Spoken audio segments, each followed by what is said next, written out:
Welcome to வழிப்போக்கன் channel. முன்பெல்லாம் எம்ஜிஆர் சிவாஜி படம் பார்க்க போகிறவங்க கீழே நிற்பாங்க. டிக்கெட் கிடைக்கல அப்படின்னா வந்துட மாட்டாங்க. அந்த கியூவில் அப்படியே உட்காந்துருவாங்க. அந்த படம் எங்கள் வீட்டு பிள்ளை, எங்கள் தங்கராஜா, தில்லான மோகனாம்பாள், அன்பே வா, இந்த மாதிரி படங்கள்லாம் வந்து போடுறவங்க அந்த கியூவில் அப்படியே உட்காந்துருவாங்க. அந்த ஷோ முடிகிற வரைக்கும் உட்காந்துருப்பாங்க.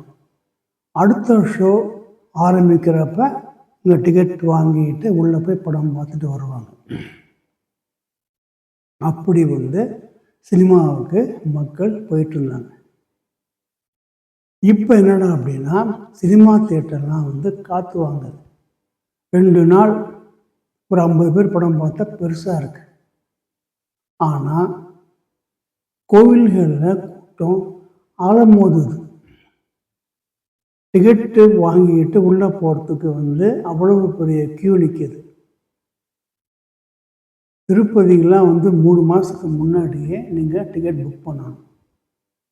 தஞ்சாவூர் பெரிய கோவிலெல்லாம் நீங்கள் வந்து முதல்ல போனீங்க அப்படின்னா நீங்கள் தான் இருப்பீங்க. அவ்வளோ பெரிய பிரகாரத்தில் 2 பேர் இருப்பாங்க, அவ்வளோதான். ஜாலியாக போய் சுற்றி பார்த்துட்டு வந்துடலாம். இப்போ உள்ளே மாட்டினீங்கன்னா உள்ளே வர்றது கஷ்டம். இதுங்க அப்புறம் உண்டியலில் காணிக்கை கொஞ்சம் நெஞ்சம் கிடையாது, கோடி கோடியாக காணிக்க போகுது. எல்லா கோவிலையும் ஒரு மாதத்துலேயே வந்து 3 கோடி 4 கோடி இப்படி. சரி, இது இப்படியே இருக்கட்டும். ஒருத்தருக்கு வந்து தன்னோட செல்ஃபோன் டாப்அப் பண்ணுறதுக்கு ஒரு கடைக்கு போகிறார். அவர் வந்து 300 ரூபாய்க்கு டாப்அப் பண்ணணும். கடைக்காரர்கிட்ட 500 ரூபா கொடுக்குறாரு. எனக்கு 300 ரூபாய்க்கு போட்டு கொடுங்க அப்படி சொல்கிறார். கடைக்காரர் வந்து பார்த்துட்டு 300 ரூபாய்க்கு போட்டு கொடுத்துட்டு அப்புறம் நீங்கள் என்ன கேட்குறாரு அப்படின்னா எவ்வளோ கொடுத்தீங்க அப்படின்னு கேட்குறாரு.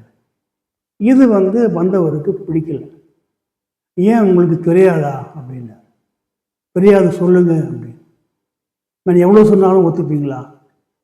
கொடுத்ததை சொல்லுங்க அப்படின்னா நாங்கள் சொன்னது எவ்வளோ நாள் ஒத்துப்பீங்களா?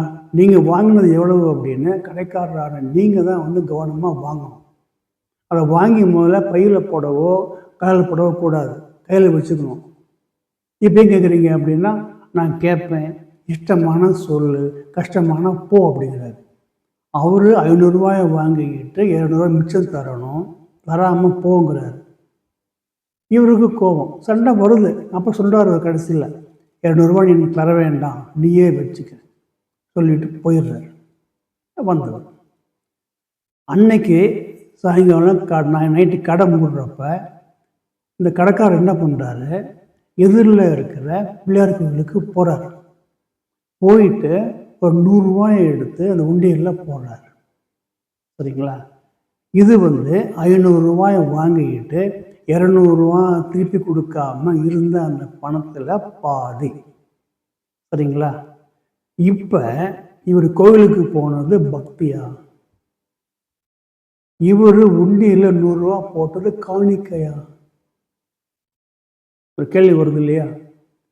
தான் ஏமாத்தினோம் அப்படிங்கிற குற்ற உணர்வுல கோவிலுக்கு போன இவர் அதுக்கு பக்தி இல்லை, அதுக்கு பேர் பயம்.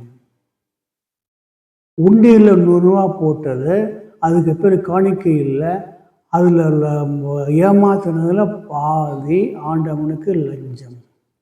சரிங்களா? 500 ரூபாயை வாங்கிக்கிட்டு 200 ரூபாயில் கோயிலுக்கு போய் 100 ரூபா உண்டியில் போடுறது வந்து பக்தியோ காணிக்கையோ இல்லை. இது வந்து ஒரு பய உணர்ச்சி, ஆண்டவனுக்கு கொடுக்கிற லஞ்சம். சரிங்களா? இந்த விஷயம் இன்னைக்கு லட்சக்கணக்கில் கோவிலுக்கு போகிற பக்தர்களுக்கும் கோடி கோடியாக அவங்க உண்டியலில் போடுற அந்த பணத்துக்கும் பொருந்துமா?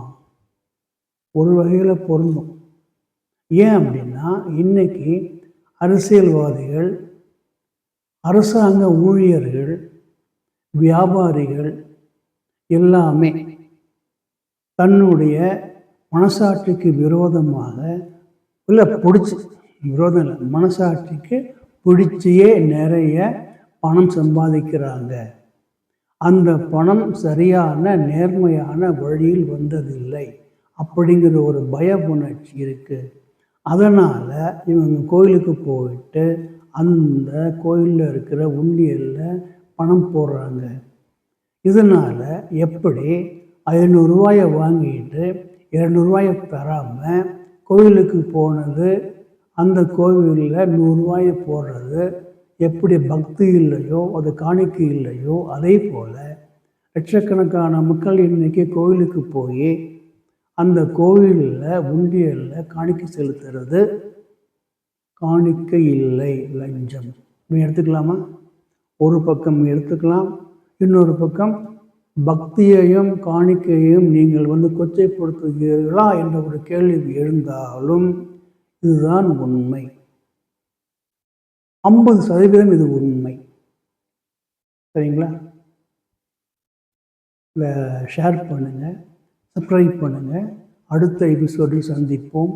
நன்றி, வணக்கம்.